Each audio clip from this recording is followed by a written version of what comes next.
বিসমিল্লাহির রহমানির রহিম। প্রিয় শিক্ষার্থীবৃন্দ, ভালো আছো আশা করি। আমি তোমাদের আলোচনা করছিলাম হিসাব বিজ্ঞানের দ্বিতীয় অধ্যায়ের জাবেদা নিয়ে। তোমরা জানো এটি তোমাদের জন্য অত্যন্ত গুরুত্বপূর্ণ একটি অধ্যায়। জাবেদা নিয়ে আমি গত ক্লাসে মূলধন সংক্রান্ত, উত্তোলন সংক্রান্ত, ক্রয় বিক্রয়, ক্রয় বাট্টা, বিক্রয় বাট্টা, ক্রয় ফেরত, বিক্রয় ফেরত এই লেনদেনগুলো নিয়ে আমরা আলোচনা করেছিলাম। তো টপিক আছে আজকে আমি তোমাদের আলোচনা করব স্থায়ী সম্পদ কীভাবে হিসাবভুক্ত করে, চেক বা ব্যাংক সংক্রান্ত লেনদেনগুলো কীভাবে হিসাবভুক্ত করে। আমরা আজকে এই জিনিসটা দেখব। আসো প্রথমে বিনিয়োগ বা স্থায়ী সম্পদ সংক্রান্ত লেনদেন। বিনিয়োগ বা স্থায়ী সম্পদ।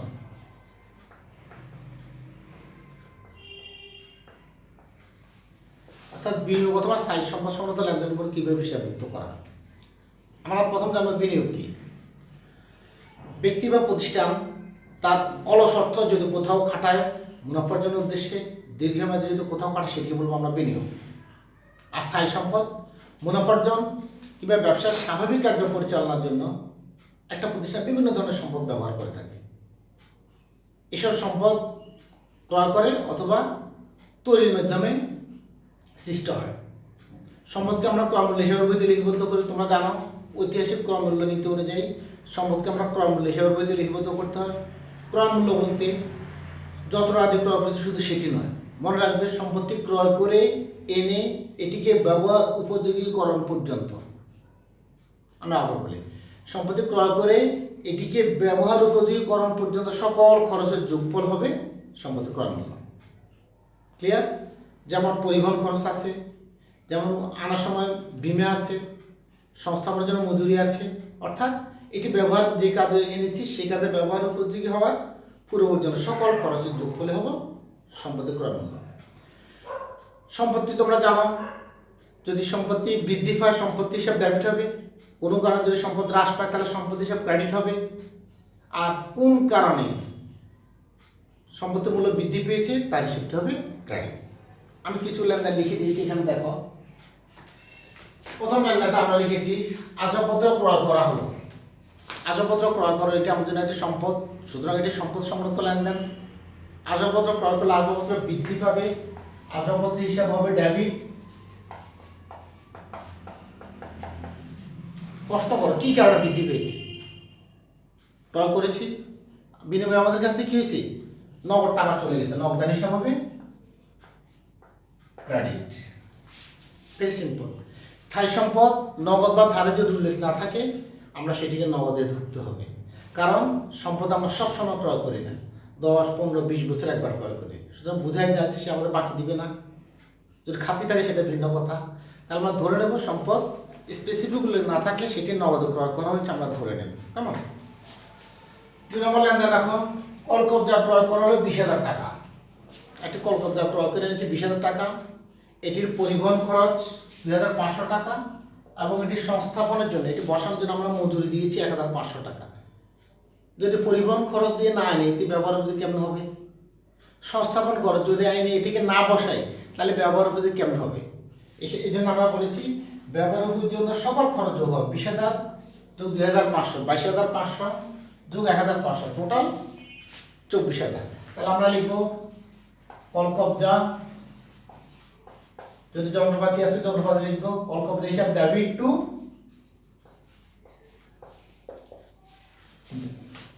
ক্রেডিট হবে নগদান হিসাব। দেখো টাকার পরিমাণ এখানে পুরো 24,000 টাকা লিখতে হবে, অর্থাৎ সম্পত্তির পুরো ক্রয়মূল্যটা এখানে হিসাবভুক্ত করতে হবে। ক্লিয়ার? তারপর আসো 8,000 টাকার আসবাবপত্র 7,000 টাকায় বিক্রয় করা হয়েছে। আমাদের একটা আসবাবপত্র চলে যেটি 8,000 টাকা, এটিকে আমরা বিক্রয় করে দিয়েছি 7,000 টাকা। তাহলে আমাদের কাছ থেকে আসবাবপত্র বৃদ্ধি পেয়েছে না হ্রাস পেয়েছে? হ্রাস পেয়েছে। তাহলে আসবাবপত্র হিসাব হবে ক্রেডিট। আসবাবপত্র হিসাব হবে ক্রেডিট। কত টাকার আসবাবপত্র চলে গিয়েছে? 8,000 টাকার আসবাবপত্র আমাদের কাছ থেকে চলে গেছে। আসছে কি 7,000 টাকা, আমাদের কাছে নগদ এসছে। খেয়াল করো, আমাদের কাছে আসছে 7,000 টাকা আর আমাদের কাছে চলে গেছে 8,000 টাকা। যে 1,000 টাকার ডিফারেন্স কি কোন দিকে? ডেবিট দিকে। আসবাব বিক্রয়জনিত ক্ষতি। যদি পার্টিকুলার ক্রেডিটটি হতো তাহলে আমরা লিখতাম আপাতত বিক্রয়জনিত লাভ। ক্লিয়ার? আচ্ছা, তারপর আসো 4 নাম্বার, আসবাবপত্রের বিনিময়ে যন্ত্র ক্রয়। আসবাবপত্র দিয়েছি, যন্ত্র কিনেছি। বৃদ্ধি পেয়েছে কি? যন্ত্র হিসাব ডেবিট, চলে গেছে কি? আসবাবপত্র চলে গেছে।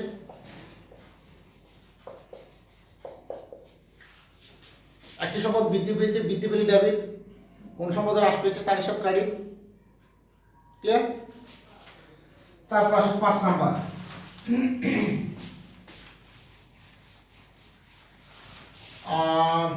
12% সেভিং সার্টিফিকেট, সঞ্চয়পত্র, প্রতিরক্ষা সঞ্চয়পত্র, ডাকঘর সঞ্চয়পত্র, মানে দীর্ঘমেয়াদী যদি কোনো শেয়ার ক্রয় করি, কোথাও ঋণপত্র ক্রয় করি, সেটিকে আমরা বলবো বিনিয়োগ।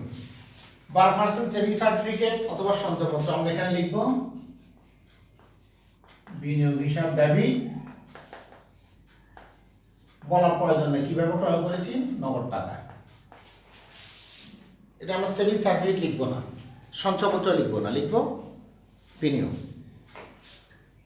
প্রতিটি 100 টাকা মূল্যে 1100টি শেয়ার ক্রয়, একটু আগে বলেছি।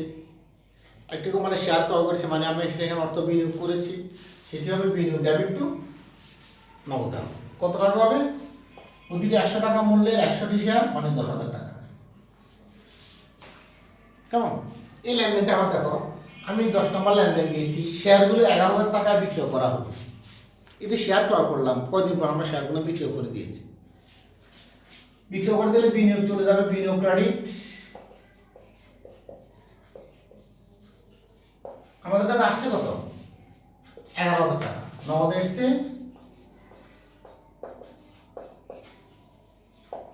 আসছে 11,000 টাকা, চলে গেছে 10,000 টাকা। যে 1,000 ডিফারেন্স সেটি কোন দিকে? ক্রেডিট দিকে। সেটির নাম হবে শেয়ারের লভ্যাংশ বা বিনিয়োগের সুদ বা বিনিয়োগ বিক্রয়জনিত মুনাফা, যে কোনো একটি দিতে পারো তোমরা। সুনাম অর্জনের ব্যয়। সুনাম অর্জন, সুনাম তোমরা জানো, সুনাম খুবই ভ্যালুয়েবল একটা জিনিস আমাদের হিসাব বিজ্ঞানের জন্য। এটি খুবই গুরুত্বপূর্ণ একটি দফা। আমরা সুনাম ক্রয় করেছি। কীভাবে সুনাম ক্রয় করা হয়? ধরো আমানি হোটেলটা আমি কিনে নিয়েছি, আমি কিনে নিয়ে মালিক পরিবর্তন হল, কিন্তু নাম আমানি হোটেল। আমানি হোটেল সে সুনামটা আমি ব্যবহার করব, সেটা বলবো সুনাম। সুনাম ডেবিট। কীভাবে ক্রয় করেছি? নগদ টাকা, নগদ হিসাব ক্রেডিট। কেমন? তারপরে আসো বিনিয়োগের সুদ পাওয়া গেল। বিনিয়োগের সুদ কোথায় বিনিয়োগ করলে সেখানে আমরা সুদ পেলে সেটা আমাদের জন্য আয়।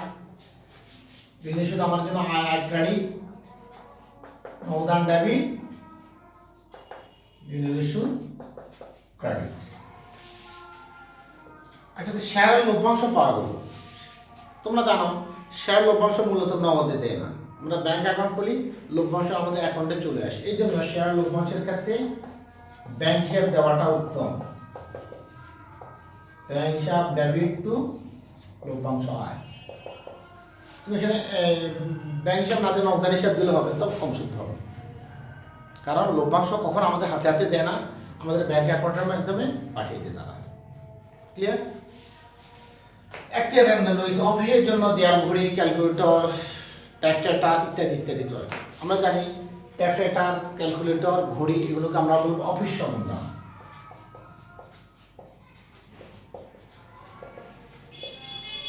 অফিস সরঞ্জাম ডেবিট টু নগদান। অফিস সরঞ্জাম এগুলোকে আমরা অফিস সরঞ্জাম আমরা চিহ্নিত করবো, কারণ এগুলো আমাদের জন্য এক ধরনের সম্পদ। ঘড়ি, দেওয়াল ঘড়ি এগুলো কোনো হিসাব হবে না, হবে অফিস সরঞ্জাম। আর যদি কোনো সরঞ্জাম পাবে সেখানে বৈদ্যুতিক সরঞ্জাম, অফিসে ব্যবহারের জন্য করলে সেটা অফিস সরঞ্জাম। তো আমরা স্থায়ী সম্পদ সংক্রান্ত লেনদেনগুলো আশা করছি তোমরা পারবে। এবার তুমি শুধু খেয়াল রাখবে সম্পত্তি যদি বৃদ্ধি পায় সম্পত্তি হিসাব ডেবিট, কী কারণে বৃদ্ধি পেল তার হিসাব হবে ক্রেডিট। সম্পত্তি যদি হ্রাস পায় সম্পত্তি হিসাব ক্রেডিট, কী কারণে হ্রাস পেল তার হিসাব হবে ডেবিট। সম্পত্তি অবচয় ধার্য করলো, এটা আমি এখানে লিখে দিই। অবচয়ের পরে সম্পত্তি হ্রাস পায়, সম্পত্তি হিসাব ক্রেডিট। অবৈধ হিসাব ডেবিট। ক্লিয়ার? এবার আমরা যাবো ব্যাংক সংক্রান্ত কিছু লেনদেন দেখবো। আমাদের হিসাব বিজ্ঞানের ছাত্রদের জন্য ব্যাংক চেক এগুলো একটু বরাবরই একটু ঝামেলা।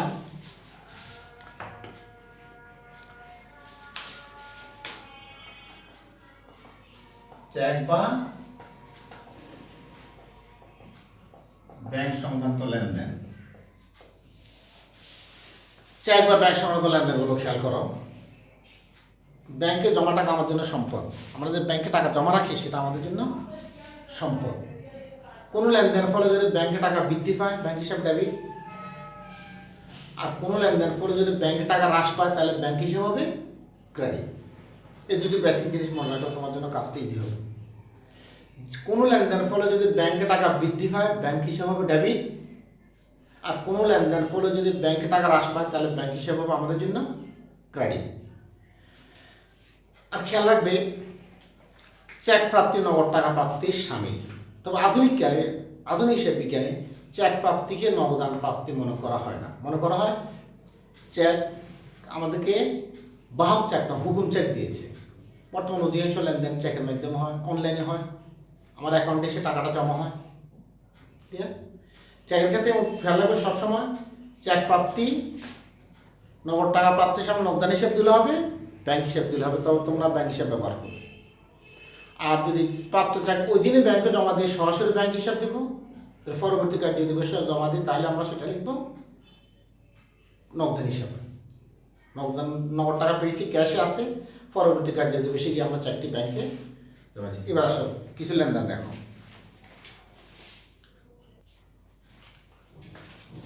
হ্যাঁ, শিক্ষার্থীবৃন্দ দেখো আমরা এখানে কিছু লেনদেন লিখে দিয়েছি।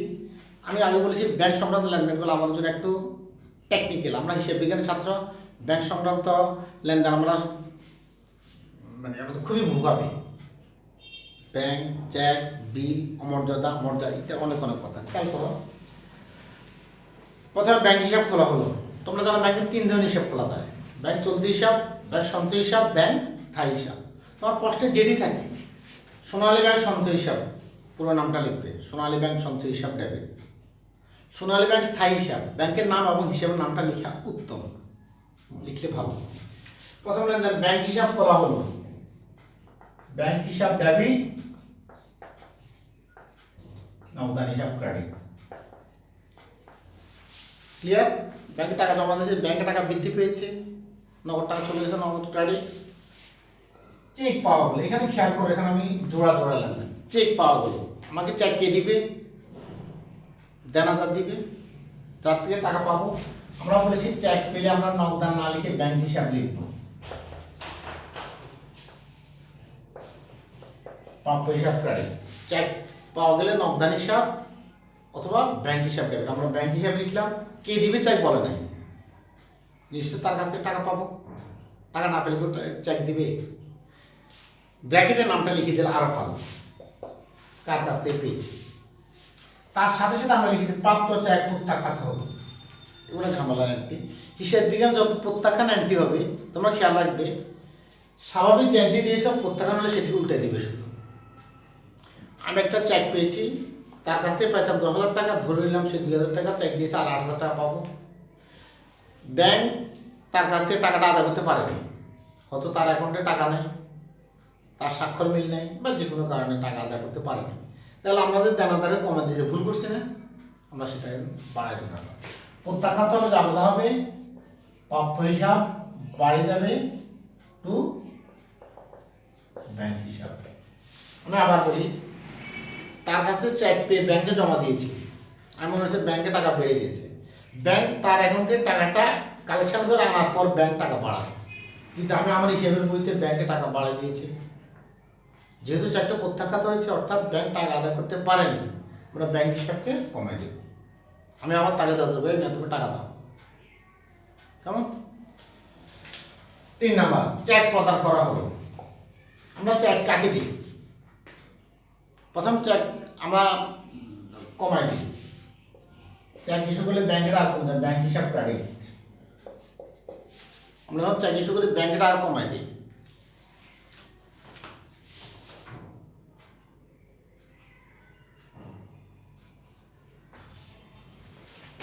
খেয়াল করো, আমরা যখন চাকরি শুরু করি ব্যাংকে টাকা কমাই দিই, টু ব্যাংক। ডেবিট কি, আমরা চেক কাকে দিব, প্রদেয় হিসাব। আসো, একটু ডিস্টার্ব হয়েছিল। আমরা চেক দেবো কাকে, যে আমার কাছ থেকে টাকা পাবে। টাকা কে পাবে আমার কাছ থেকে, প্রদেয় হিসাব। প্রদেয় হিসাব ডেবিট, ব্যাংক থেকে টাকা কমে যাবে জন্য ব্যাংক হিসাব ক্রেডিট। প্রদত্ত হিসাব প্রত্যাখ্যাত, অর্থাৎ একটু আগে যে আমাকে এই টাকা দেয় নাই, ঠিক আমি একজনকে চেক দিছি, ব্যাংকের অ্যাকাউন্টে টাকা নেই, হতে পারে না, মানে ফ্রড আমি করছি। এবার সেক্ষেত্রে ব্যাংক হিসাব ডেবিট হবে,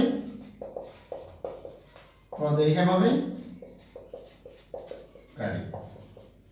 অর্থাৎ লেনদেনকে আমরা উল্টে দেব। আমি যখন চাকরি শুরু করেছিলাম, ব্যাংক থেকে টাকা কমে যাওয়ার কথা, যে কোনো কারণ আমার অ্যাকাউন্টে টাকা নাই, আমার স্বাক্ষর মিলে না, টাকা ব্যাংক ইস্যু করেনি, কমায়নি, আমরা টাকা কমাই দিছি, এই জন্য আমরা ব্যাংকে টাকা বাড়াই দিই।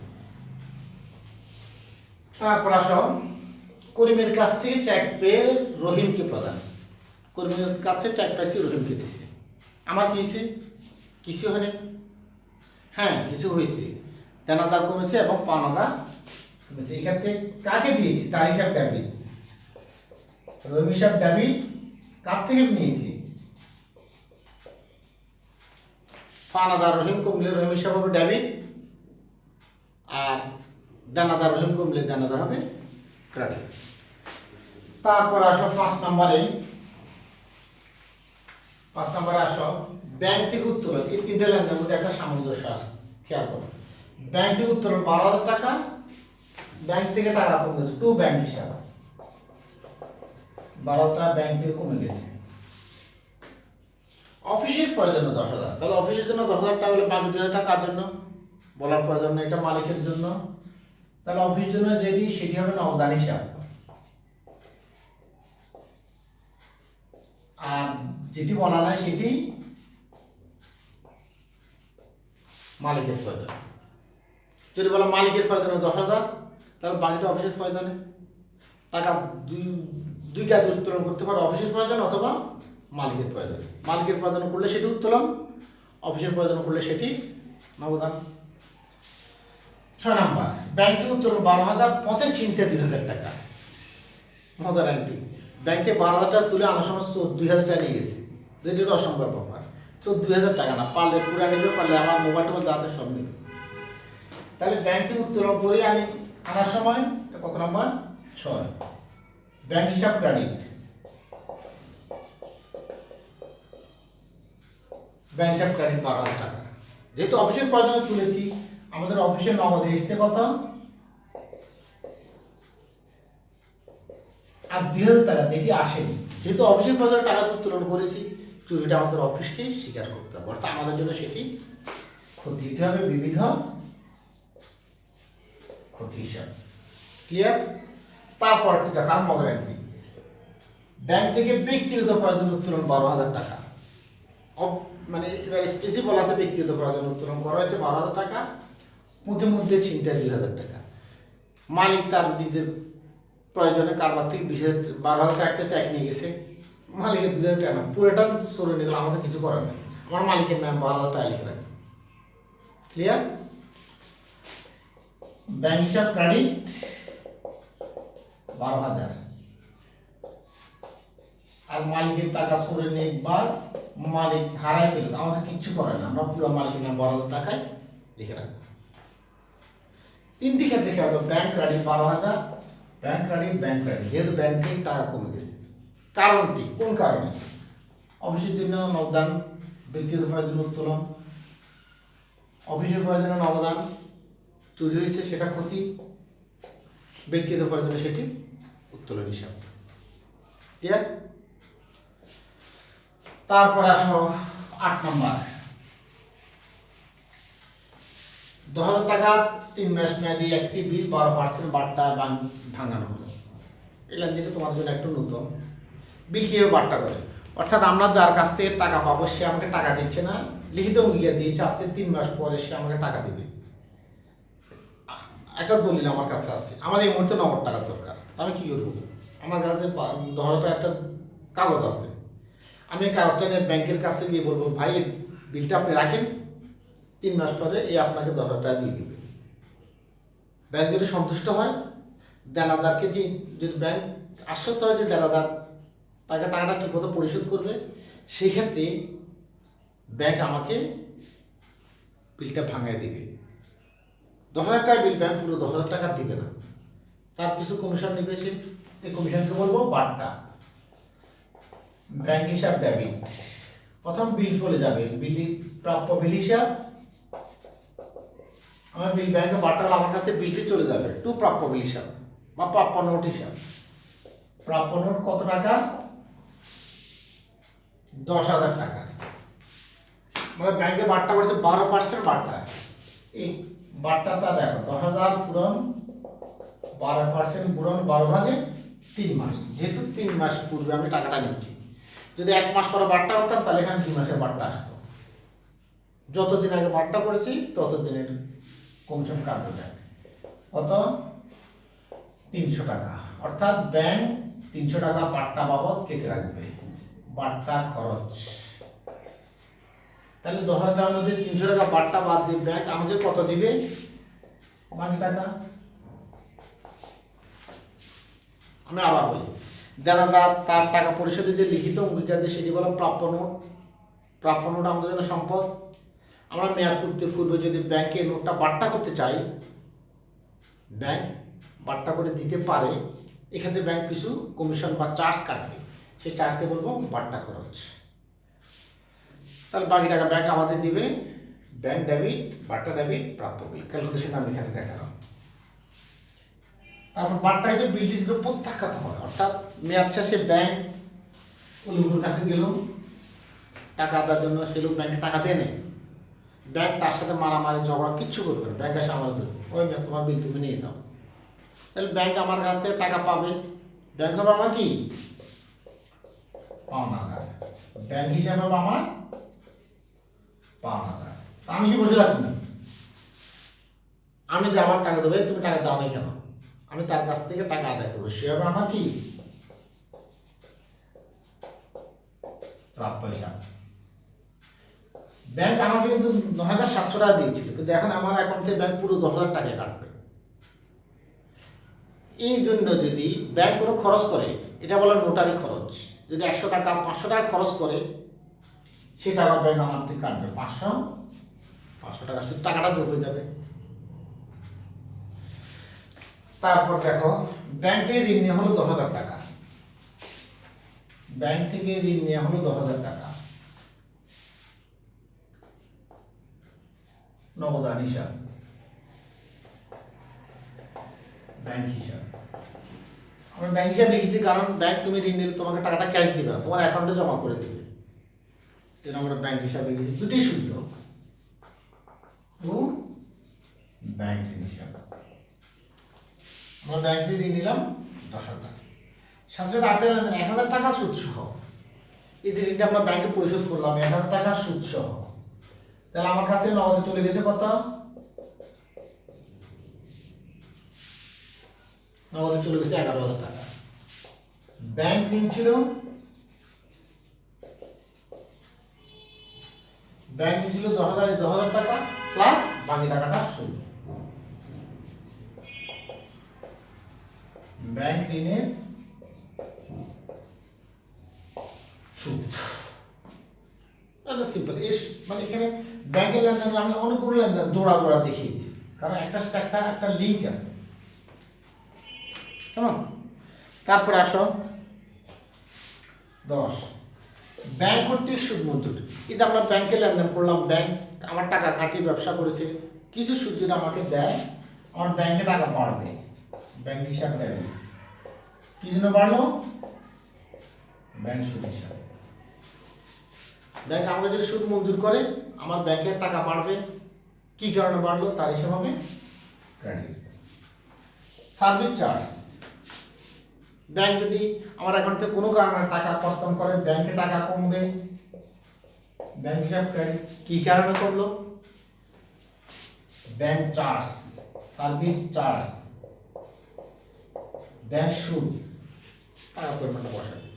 আরও অনেক লেনদেন আছে ব্যাংক সংক্রান্ত। ব্যাংক কর্তৃক প্রাপ্য বিলের টাকা আদায়, ব্যাংকে টাকা বাড়বে, ব্যাংক হিসাব ডেবিট। কী কারণে বাড়লো? প্রাপ্য বিল টু প্রাপ্য বিল। ব্যাংক কর্তৃক পদবিলের টাকা পরিশোধ, ব্যাংক আমাদের পক্ষে পদবিলের টাকা পরিশোধ করেছে, তাহলে এক্ষেত্রে ব্যাংকের টাকা কমে যাবে টু ব্যাংক হিসাব। কী কারণে কমলো? পদবিলের বাবদ, পদবিল হিসাব ডেবিট টু ব্যাংক হিসাব। ব্যাংক সংক্রান্ত লেনদেন আসলে অনেক একটু জটিলতা আছে। তোমরা ব্যাংক সংক্রান্ত লেনদেনগুলো আরও ভালো করে বইতে দেখবে। তারপর যদি নতুন কোনো এন্ট্রি পাও আমাকে জানাবে, আমি সেটা আলোচনা করব। তারপর আমরা আজকে জায়গাটা শেষ করতে চাই খরচ সংক্রান্ত লেনদেন।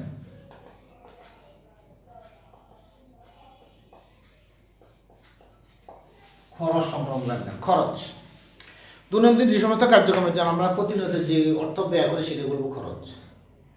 আর প্রদত্ত অর্থের সেবাদের পরবর্তী হিসাব করা হয় সেটাকে আমরা বলবো সম্পদ। প্রাপ্ত সেবার উপযোগী যে সুবিধা আমরা পাবো সেটার উপযোগিতা যদি এই হিসাবকালে শেষ হয়ে যায় সেটি খরচ, আর এই হিসাবকালে শেষ না হয় যদি পরবর্তী হিসাব করা যায় সেটিকে আমরা বলবো সম্পদ। খরচ যদি পারে অনেক ধরনের খরচ, যেমন বেতন খরচ, মজুরি খরচ, ভাড়া খরচ, উপযোগ খরচ, বিজ্ঞাপন খরচ, ক্রয় পরিবহন, বিক্রয় পরিবহন, মনিহারি, ছাপা, আপ্যায়ন, সুদ খরচ, মেরামত ইত্যাদি অনেক খরচ আছে। শুধু মাথা রাখবা চলতি হিসাবকালের জন্য কিনা, চলতি হিসাবকালের জন্য হলে সেটি খরচ। খরচ সবসময় ডেবিট, খরচ টাকাটা কীভাবে পরিশোধ করেছে তার হিসাব হবে ক্রেডিট। আমি কঠিন লেনদেন দেখাচ্ছি, একটু দেখো, খেয়াল করা। অল্প কঠিন লেনদেন আমরা লিখেছি, আমরা শিখেছি খরচ সবসময় ডেবিট। কী কারণে খরচ হলো, কীভাবে পরিশোধ করলাম, কোন শর্তে পরিশোধ করলাম তার হিসাব হবে ক্রেডিট। বেতন, মজুরি, ভাড়া পরিশোধ, বেতন, মজুরি, ভাড়া যেটি খরচ যেটিতে সেটা আমাদের জন্য খরচ ডেবিট। কীভাবে পরিশোধ করলাম? Debit, নগদান credit. আর যদি নগদ পরিশোধ না করে, যদি বলা বেতন বকেয়া আছে, তাহলে বেতন না দিয়ে বকেয়া বেতন হবে। কেমন? কাগজ কলম কালি ক্রয়, কাগজ ক্রয় করা হলো, কালি ক্রয় করা হলো, পেন্সিল ক্রয় করা হলো, কার্বন ক্রয় করা হলো, আমরা সেগুলোকে মণিহারি নামে দেব। আমি এগুলো লেখার অর্থ হচ্ছে এটাই যে আমরা কাগজ নামে কোনো হিসাব দেবো না, কালি নামে কোনো হিসাব দেবো না, দিব মণিহারি হিসাব নাম। মণিহারি হিসাব ডেবিট, নগদ দিয়েছে নগদান ক্রেডিট। চা, বিস্কিট, কেক, কোক, কলা ইত্যাদি ইত্যাদি। চা, বিস্কিট খাওয়ার জিনিস, লোভ লাগতেছে, চা, বিস্কিট মানে ইত্যাদি খাবার যত আইটেম আছে সেগুলোকে আমরা লিখবো আপ্যায়ন। আপ্যায়ন খরচ ডেবিট, নগদান ক্রেডিট। পরিবহন খরচ পরিশোধ করো, পরিবহন খরচ, পরিবহন খরচ দুটো, একটা হচ্ছে আন্তঃ পরিবহন, একটা আছে বই পরিবহন। পণ্য ক্রয় করে আনার জন্য যেটি সেটা ক্রয় পরিবহন, সেটি হলে দেবে আন্তঃ পরিবহন ডেবিট, নগদান ক্রেডিট। আর যদি বিক্রয় সংক্রান্ত পণ্যের খরচ, ডেলিভারি খরচ, বই পরিবহন খরচ, সেক্ষেত্রে আন্তঃ পরিবহন না দিব আমরা বই পরিবহন। আর কিছু বলা না থাকলে, শুধু পরিবহন খরচ পরিশোধ করা বলা থাকলে আমরা দিব ক্রয় পরিবহন। মূলত পরিবহন খরচ বলতে আমরা ক্রয় পরিবহন কি বুঝি, ঠিক আছে? পণ্য বিক্রয় করলে বিক্রয় পরিবহন খরচ আমরা দেওয়ার কথা না, যদি শর্ত থাকে আমরা পৌঁছায় দেবো, সেটা ভিন্ন কথা। তারপরে টেলিফোন খরচ, ফ্যাক্স খরচ, ইমেল খরচ, মোবাইল খরচ, মোবাইল কার্ড খরচ ইত্যাদি ইত্যাদি ইত্যাদি, সেগুলোকে আমরা লিখবো ডাক ও তার খরচ। তোমরা 9-10 পড়েছো। তারপর আসো সম্পদের মেরামত খরচ, চুনকাম খরচ, যেগুলো বারবার করতে, মেরামত বারবার করতে হয়, চুনকাম বারবার করতে হয়, সেগুলো আমাদের খরচ, সংশ্লিষ্ট খরচ ডেবিট, মেরামত খরচ ডেবিট টু নগদান। এটা একটু খেয়াল করো। মূলধনের সুদ, উত্তোলনের সুদ। মূলধনের সুদ আমাদের জন্য খরচ, খরচ ডেবিট, মূলধনের সুদ ডেবিট। মূলধনের সুদ কখনো নগদে পরিশোধ করা হয় না, বোঝা যাচ্ছে? এটা একটা আরোপিত ব্যয়, এটি মালিকের মূলধনকে বৃদ্ধি করবে। মূলধন হিসাব এগুলো ইম্পুটেড কস্ট বলা হয়, তোমরা সেকেন্ড ইয়ারে গেলে শিখবে। ঠিক একই রকম উত্তোলন সুদ আমার জন্য আয়, আমার জন্য মালিকের জন্য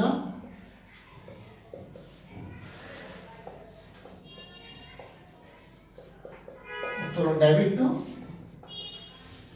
মালিক উত্তোলন করছে সেটি সুদ, আমাদের প্রতিষ্ঠানের জন্য আয় ক্রেডিট, মালিকের মূলধনকে হ্রাস করবে এই জন্য উত্তোলন ডেবিট।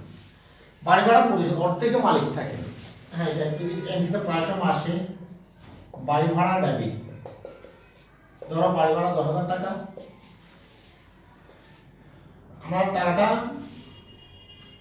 নগদে পরিশোধ করেছি, আমরা নগদে দিয়েছি 20,000 টাকা, অর্ধেকে মালিক থাকে, মালিক যেটি থাকে সেটি বাড়ি ভাড়া, আর সরি কার ভাড়ার জন্য যেটি সেটি বাড়ি ভাড়া, আর মালিকের যে অংশ সেই অংশের নাম হবে উত্তোলন। আমি এটা আবার বলি, আমাদের ক্যাশ থেকে চলে গেছে 20,000 টাকা, বাড়ি ভাড়া অর্ধেক মালিক থাকে, মালিক যেটি থাকে সেটি উত্তোলন, আর কার ভাড়া যেটি সেটি হবে বাড়ি ভাড়া হিসাব। ক্লিয়ার? তাহলে খরচ সংক্রান্ত যে লেনদেনগুলো তোমরা আগে দেখেছো। আরেকটি লেনদেন করে আমি জামাতাটা শেষ করব, সেটা হচ্ছে ভ্যাট সংক্রান্ত লেনদেন। এটি তোমাদের জন্য একটু ঝামেলা হয়ে থাকে। ভ্যাট তোমরা 9, 10 ভ্যাটে এত বেশি প্রয়োগ ছিল না, এখানে ভ্যাট সংক্রান্ত লেনদেনের অনেক বেশি প্রয়োগ থাকবে।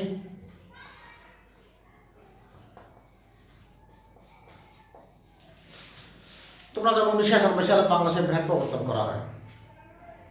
জাতীয় রাজস্ব বোর্ডের ব্যাখ্যা অনুযায়ী উৎপাদক তার কাঁচামাল বা যে পণ্য ক্রয় করে সেটির সাথে যে মূল্যটি তিনি সংযোজন করেন সেটি বলবো মূল্য সংযোজন, আর সংযোজিত মূল্যের উপর যে কর ধার্য করা সেটিকে বলবো মূল্য সংযোজন কর।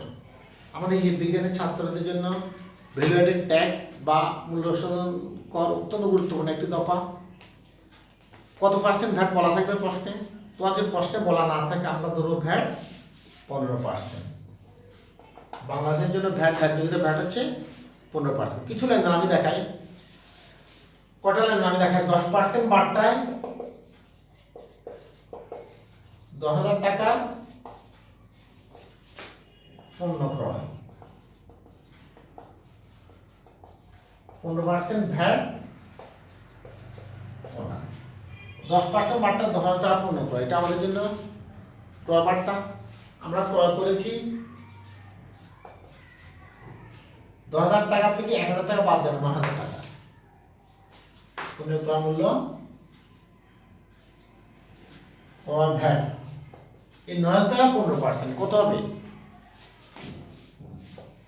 1,350 টাকা প্রদেয় হিসাব।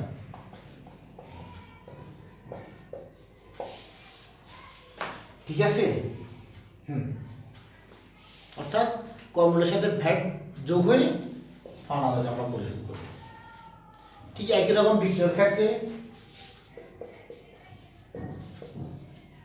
পণ্য বিক্রয় 10,000 ভ্যাট 15%, বিক্রয় করা হলো 10,000, আমরা বিক্রয় হিসাব ক্রেডিট, ভ্যাট ক্রেডিট 1,500,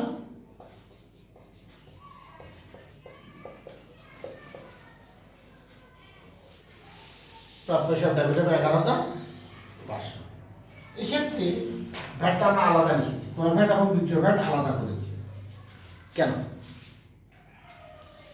ভ্যাট দিবেন যিনি চূড়ান্ত ভোক্তা। আমরা পণ্য ক্রয় করেছি, আমরা চূড়ান্ত ভোক্তা নই। পণ্য ক্রয় করেছি আমরা কাস্টমারের কাছে বিক্রি করার জন্য, তাহলে কিন্তু ভ্যাটটা আমি দেবো না, যিনি কাস্টমার তিনি দিবেন। এই জন্য আমরা ভ্যাটটাকে আলাদা করেছি। ধরো আমরা মনিহারি ক্রয় করেছি, তোমরা যে বিদ্যুৎ বিল দাও, তোমার খরচ করো, খেয়াল করে তোমার পণ্যের মূল্যের সাথে ভ্যাট যোগ করে তারা নিয়ে।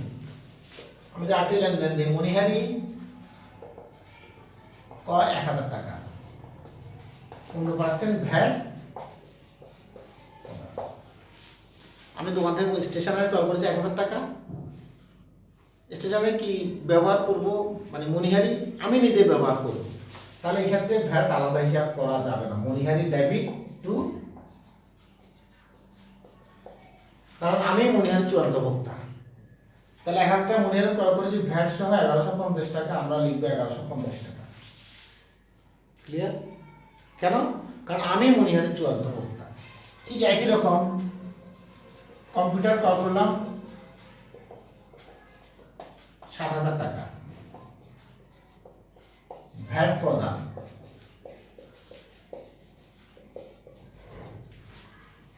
কত পার্সেন্ট বলা নেই, ধরে নিতে হবে 15%। অফিস সরঞ্জাম ডেবিট,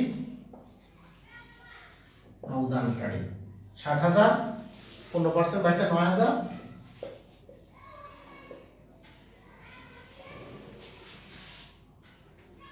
আর যদি ভ্যাট মূল্যের সাথে অন্তর্ভুক্ত থাকে, আজকে লেনদেন দেখে আমি ওইটাই শেষ করবো, প্লাস দামদানি শেষ করতে চাই।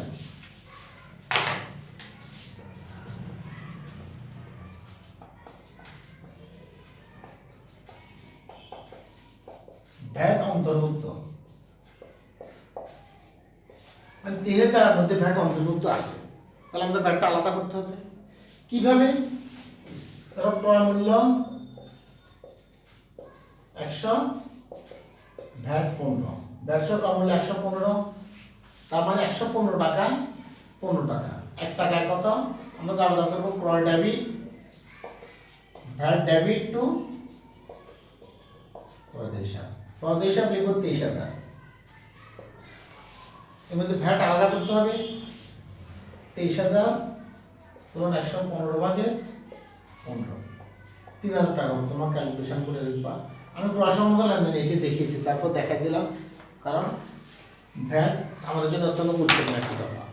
তো আমরা আমি আজকে এখানে শেষ করতে চাই। আমি ক্লাসটা একটু তাড়াহুড়ো করে নিয়েছি, কারণ আমি চাই না, কারণ আমাদের অনেক টপিক রয়ে গেছে। এই বিশেষ জাবেদা, এটা সাধারণ জাবেদাগুলো, বিশেষ জাবেদা আছে, খতিয়ান আছে, নগদান বহি আছে। এই জন্য আমরা জাবেদার এখানে শেষ করতে চাই। যতটুকু আলোচনা করলাম, তোমাদের কারো যদি কোনো প্রশ্ন থাকে কমেন্টসে জানাবা, আমরা একটা ক্লাস বাড়াবো। উন্নত আমরা আগামী ক্লাসে নতুন অধ্যায় ধরতে চাই, সেটা হবে কি খতিয়ান। সে জন্য ভালো থাকো সবাই, অনেক ধন্যবাদ সবাইকে।